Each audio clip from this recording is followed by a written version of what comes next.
లక్ష పాడి రైతు కుటుంబాల సంస్థ కరీంనగర్ డైరీ. కరీంనగర్ డైరీ పాలు మరియు పాల పదార్థాలు ఆర్డర్ చేసిన వెంటనే మీ ఇంటి వద్దకే కరీంనగర్ డైరీ యాప్ ని డౌన్లోడ్ చేసుకోండి.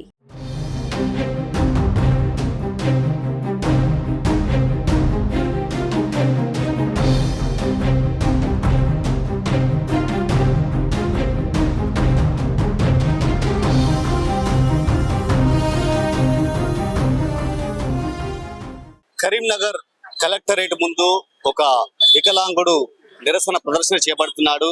మనం చూడొచ్చు ఎర్రటెండలో ప్లకార్డులు చేతపట్టుకుని మరి ఇక్కడ నిరసన చేపడుతున్నాడు. మరి అతను ఎందుకు నిరసన చేపడుతున్నాడు ఒకసారి అతన్ని అడిగి మరిన్ని విషయాలు తెలుసుకుందాం. ఇక్కడ చూడొచ్చు గతంలో ఇచ్చిన మాట విధంగా కాంగ్రెస్ ప్రభుత్వం నాకు న్యాయం చేయాలి.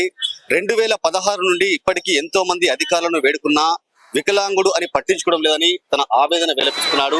సరే మరి అతను ఎందుకు చేపడుతున్నాడు, అతను చేసిన పనులు ఏంటి, ప్రభుత్వం అతను ఎందుకు పట్టించుకోవట్లేదో అతన్ని అడిగి కూడా మాట్లాడుతున్నాడు. అన్న నమస్తే, ఏం పేరు మీ పేరు? నా పేరు ఓదె నరేష్. మాది కరీంనగర్ జిల్లా గంగాధర మండలం గర్షగుర్తి గ్రామానికి చెందిన ఒక నిరుపేద కుటుంబానికి చెందిన ఒక మధ్యతరగతి కుటుంబానికి చెందిన నేను. మా తల్లిదండ్రులు వృద్ధులైపోయారు. నేను వికలాంగుడి డిగ్రీ ఐటీ వరకు చదువుకున్నాను. ఐటీఐ కాలేజ్ ఫస్ట్ వచ్చాను. ఇప్పటికీ 2016 నుండి అనేక రకాల సేవా కార్యక్రమాలు చేశాను. కాలు లేని వాళ్ళకు, చేతులు లేని వాళ్ళకు, కుంటి వాళ్ళకు, గుడ్డి వాళ్ళకు, మూగ వాళ్ళకు, మత సిమ్తం లేని వాళ్ళకు ఇలా రకరకాల సేవా కార్యక్రమాలు చేశాను. నేను ఈ సేవా కార్యక్రమాలు చేసుకుంటా కూడా కూలి పని చేశాను. ఇప్పుడు నా కుటుంబం రోడ్డు పాలు అయిపోయింది. ఈ కాంగ్రెస్ ప్రభుత్వం వల్ల నా కుటుంబం బాగుపడతాను అనుకున్నా. కాంగ్రెస్ ప్రభుత్వం వల్ల నా కుటుంబం రోడ్డు పాలు అయిపోయిందని చెప్పి నేను కోరుకుంటున్నాను.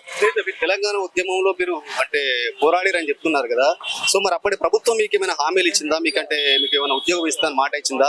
మరి కాంగ్రెస్ ప్రభుత్వం వచ్చిన తర్వాత కూడా మీకు ఎవరు హామీ ఇచ్చారు, మీకు ఎందుకు ఇస్తలేదు? అంతకుముందుకు తెలంగాణ బీఆర్ఎస్ ప్రభుత్వం ఉన్నప్పుడు మంత్రి కేటీ రామారావు గారు కానీ, హరీష్ రావు గారు కానీ, జోగు రామన్న కానీ చాలా మంది మంత్రులు మీకు ఉద్యోగం పెట్టిస్తా అని చెప్పి మాట ఇచ్చారు. ఆ మాట నిలబెట్టుకోలేదు. ఇప్పుడున్న కాంగ్రెస్ ప్రభుత్వం కూడా ఉద్యోగం ఇస్తా అని చెప్పి మాట ఇచ్చారు. ఇప్పుడున్న కాంగ్రెస్ ప్రభుత్వం కూడా మాట నిలబెట్టుకోలేదు. సో మీరు ఎవరెవరు కలిసారు ఇప్పటి వరకు? ఎవరు మీకు మాట ఇచ్చారు? మరి ఎందుకు పోయి మళ్ళీ కలిస్తే వాళ్ళు ఏమంటున్నారు? ఇప్పటికీ ఈ కాంగ్రెస్ ప్రభుత్వంలో చాలా మంది మంత్రులను కలిశాను.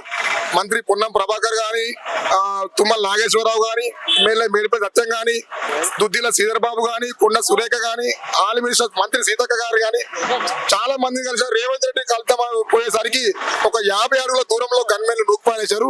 ఇది చాలా బాధాకరంగా ఉంది. నా ప్రభుత్వాన్ని విన్నవించుకోవడానికి పోయిన రేవంత్ రెడ్డి గారిని చూడడానికి, నా బాధ చెప్పుకోవడానికి పోతుంటే వికలాంగులను చూడకుండా కూడా నెట్టి పారేశారు. సో మీరు ఇప్పటి వరకు ప్రజావాణిలో కానీ ఎక్కడ ఏమైనా దరఖాస్తులు ఇచ్చారు? ఎందుకు స్పందన రావట్లేదు? మీకు కావాల్సిన డిమాండ్ ఏంటి? ఇప్పటికీ 2016 నుండి అనేక రకాల దరఖాస్తులు ఉన్నాయి. మీకు కావాలంటే నా పేరు మీద, ఓదె నరేష్ పేరు మీద, నా సెల్ నెంబర్ మీద ఎన్ని దరఖాస్తులు ఉన్నాయో, ఎన్ని శాఖల అధికారులకు దరఖాస్తులు ఉన్నాయో చూడండి, మీకే అర్థమవుతుంది. ఏవో మాయమాట చెప్పి, దొంగ మాటలు చెప్పి అది కరెక్ట్ కాదు. నేను ఎవరెవరికి దరఖాస్తులు ఇచ్చాయని అన్ని నా దగ్గర ఎవిడెన్స్ ఉన్నాయి. ఇప్పటికీ ఎంతమంది దరఖాస్తులు ఇచ్చినా కానీ వికలాంగులని చూడకుండా చిన్న చూపు చూస్తున్నాయి కాంగ్రెస్ ప్రభుత్వం. మీ అమ్మా నాన్నలు ఏం చేస్తున్నారు? మరి పెన్షన్ వస్తుందా వికలాంగుల పెన్షన్? సో మీకు ఏం డిమాండ్ కావాలని మీరు కోరుకుంటున్నారు? నాకు వికలాంగుల పెన్షన్ వస్తుంది. వికలాంగుల పెన్షన్ నాకు పుట్టుకస్తుంది వస్తుంది. మా తల్లిదండ్రులు వృత్తులు ఏం పని చేసుకోలేకపోతున్నారు. నా కొడుకు వికలాంగుడే ఉండి ఏదైనా చిన్న ఉద్యోగం కల్పిస్తే మమ్మల్ని పోషిస్తాడని చెప్పి మా అమ్మ నాన్న కోరిక. ఇప్పటికీ నాకు చాలా రకాల పెళ్లి సంబంధాలు వచ్చినాయి కానీ ఇప్పటికీ నాకు ఉద్యోగం లేదని చెప్పి అన్ని క్యాన్సిల్ అవుతున్నాయి. నాకు ఈ కాంగ్రెస్ ప్రభుత్వం వల్ల ఉద్యోగం రాకపోతే నా శావే చర్యం అని చెప్పి నేను టీవీ ముఖంగా కోరుకుంటున్నాను. చివరిగా మేడిపల్లి సత్యం గారికి మీరు ఏం చెప్పాలనుకుంటున్నారు? దయచేసి మాది చొప్పా నియోజకవర్గం. మేడిపల్లి సత్యం కూడా నేను వేములవాడ టెంపుల్ కి వచ్చినప్పుడు నాకు ఒక మాట ఇచ్చారు. నరేష్, నువ్వు ఎన్నో రోజుల నుంచి తిరుగుతున్నావు, నాకు చాలా బాగా అనిపిస్తుంది, నేను చూస్తుంటేనే నాకు చాలా దుఃఖం అనిపిస్తున్నాడు.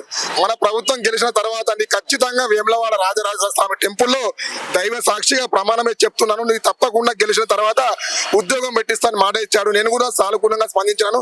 ఇప్పటికీ కూడా అన్న బర్త్డేలు కానీ, అన్న పెళ్లి రోజులు కానీ ఇప్పటికి కూడా చాలా రకాల సేవా కార్యక్రమాలు చేశాను. నేను ఉద్యోగం కొరకు పోతుంటే నన్ను వికలాంగులను చూడకుండా తన్ని పారేశాడు. ఇది కరెక్ట్ పద్ధతి కాదు. ఎమ్మెల్యే గారు ఇప్పటికైనా నాకు న్యాయం చేయండి అని చెప్పి నేను మనస్ఫూర్తిగా కోరుకుంటాను. మొత్తానికైతే ఇది పరిస్థితి. అంటే చొప్పదండి నియోజకవర్గానికి చెందిన ఓదెల నరేష్ మాత్రం తెలంగాణ ఉద్యమంలో అలుపెరుగని పోరాటం చేశాడు. దాదాపు 9 సార్లు అతను జైలు పాలు కూడా అవ్వడం జరిగింది. అప్పుడున్న బీఆర్ఎస్ ప్రభుత్వం హామీ ఇచ్చింది. ఇప్పుడు అధికారంలోకి వచ్చిన కాంగ్రెస్ ప్రభుత్వం కూడా హామీ ఇస్తుంది. కాకపోతే ఇప్పటి వరకు కూడా ఏ ఒక్క నాయకుడు, ఏ ఒక్క అధికారి కూడా పట్టించుకున్న పాపాన పోలేదని అతను ఎర్రటెండలో కూడా తన ఆవేదన వ్యక్తం చేస్తున్నాడు. చెప్తున్నాడు. అంటే ఏంటంటే దాదాపు ఇప్పుడు అధికారంలోకి వచ్చింది, ఎమ్మెల్యేలను కలిసినప్పుడు మంత్రులను కలిసినా కూడా పట్టించుకోవట్లేదు.